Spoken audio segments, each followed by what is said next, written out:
Assalamualaikum warahmatullahi wabarakatuh. Halo teman-teman semuanya.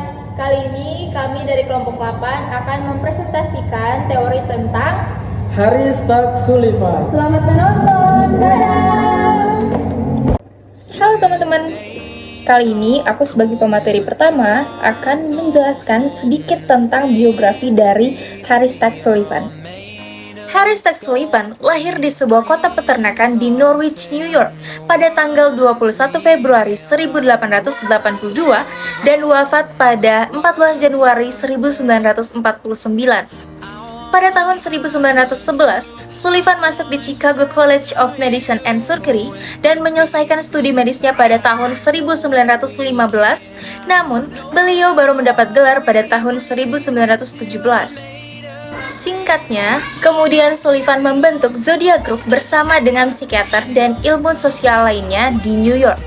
Harry Stack Sullivan juga merupakan salah satu pencipta segi pandangan baru dalam psikiatri yang dikenal dengan nama Interpersonal Theory of Psychiatry yang akan kita bahas selanjutnya. Setelah kita mendengar biografi dari Sullivan, selanjutnya kita masuk ke Interpersonal Theory of Psychiatry. Harry Stack Sullivan adalah orang pertama kelahiran Amerika Serikat yang mengembangkan teori kepribadian. Menurutnya, kepribadian adalah pola yang relatif menetap dari situasi-situasi antarpribadi yang berulang yang menjadi ciri kehidupan manusia. Kepribadian itu konstruk hipotesis yang hanya dapat diamati dalam konteks tingkah laku interpersonal. Sepanjang hayat setiap orang bergerak dalam lingkungan sosial, sejak bayi sudah terlibat dalam interaksi dengan orang lain. Bahkan ketika orang sendirian pun, orang lain muncul dalam pikiran, perasaan, dan fantasinya. Harry Stack Sullivan membagi penjelasan teori psikiatri interpersonalnya dalam beberapa bagian. Yang menjelaskan lebih detail teorinya, Harry Stack Sullivan itu membaginya dalam struktur kepribadian, dinamika kepribadian, perkembangan kepribadian, dan aplikasi. Selanjutnya akan dilanjutkan oleh teman saya dari Miftah Payo. Dadah! Struktur kepribadian. Sullivan tegas memandang sifat dinamik kepribadian sehingga merendahkan konsep, ide, ego, superego, dan lain-lain yang membuat kepribadian menjadi statis atau stabil. Namun, ternyata dia juga memberi tempat penting dalam teorinya beberapa aspek kepribadian yang nyata-nyata stabil dalam waktu yang lama, seperti dinamisme, personifikasi, sistem self, dan proses kognitif. Dinamika kepribadian. Seperti Freud dan Jung, Sullivan memandang kehidupan manusia sebagai sistem energi, di mana perhatian utamanya adalah bagaimana menghilangkan tegangan yang ditimbulkan oleh keinginan dan kecemasan. Energi dapat berupa mewujud dalam bentuk tegangan, tension, atau dalam bentuk tingkah laku itu sendiri energi transformasi. Perkembangan kepribadian. Sullivan membagi usia manusia menjadi 7 tahap perkembangan, masing-masing mempunyai sumbangan penting dalam membentuk kepribadian. Di setiap tahap perkembangan, orang menghadapi masalah hubungan interpersonal yang berbeda-beda, sehingga bentuk bahaya yang berasal dari hubungan interpersonal itu juga berbeda-beda.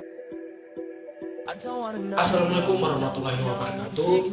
Sebelumnya perkenalkan nama saya Gifari Irfan, NIM 23136025, mahasiswa semester 1 Fakultas Fuad, Prodi Psikologi Islam.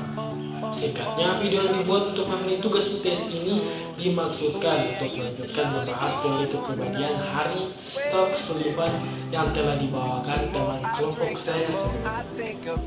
Baik, langsung saja masuk ke pembahasan. Perkembangan kepribadian. Dalam teori perkembangan kepribadiannya, Sullivan membagi usia manusia menjadi 7 tahap perkembangan. Masing-masing mempunyai sumbangan penting untuk membentuk kepribadian. Di setiap tahap-tahap perkembangan, orang menghadapi masalah hubungan interpersonal yang berbeda-beda, sehingga bentuk bahaya yang berasal dari hubungan interpersonal itu juga berbeda-beda. Nah, berikut ini 7 tahap perkembangan Sullivan yang dirangkum dalam tabel 9.1 di bawah ini. Oke, masuk ke tahap pertama. Tahap perkembangan menurut Sullivan yang pertama adalah periode infansi, bayi 0,1 hingga 1,5 tahun. Di awal mengorganisasi pengalaman dan belajar memuaskan beberapa kebutuhan diri.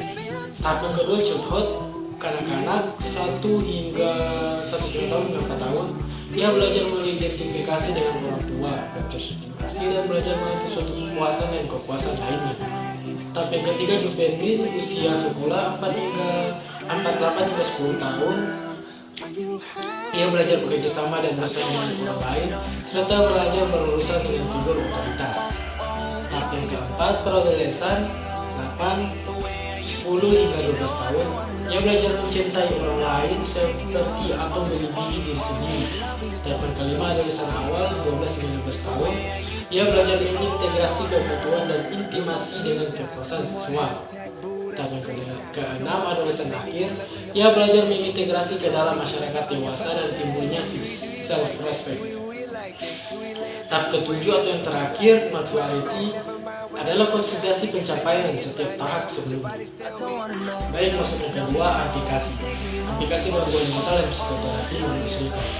Gangguan mental menurut Sullivan, semua gangguan mental berasal dari cacat hubungan interpersonal, yang hanya dapat dipahami melalui referensi lingkungan sosial orang itu.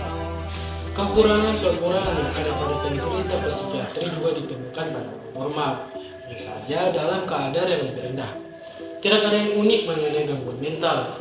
Semuanya berasal dari kesulitan hubungan interpersonal yang dihadapi semua orang. Semua orang itu manusia biasa, dan betapapun anehnya seorang klien, dia itu manusia sama halnya dengan psikiatrinya. Cara untuk psikoterapinya, teori Sullivan menemukan kesulitan hubungan interpersonal sebagai penyebab gangguan mental, sehingga prosedur terapinya berpusat pada usaha untuk memperbaiki hubungan interrelasi pasien. Untuk menggunakan proses itu, terapis berperan sebagai pengamat partisipan.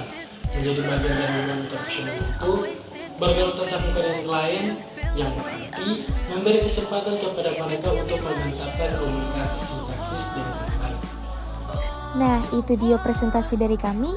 Terima kasih telah menonton sampai saat ini, teman-teman. Sampai jumpa.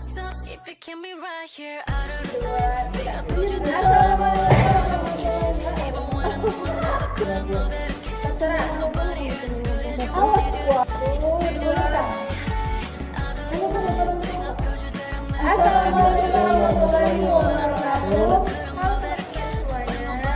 Kali ini kami akan memaparkan teori tentang Harry Sullivan. Kamu yang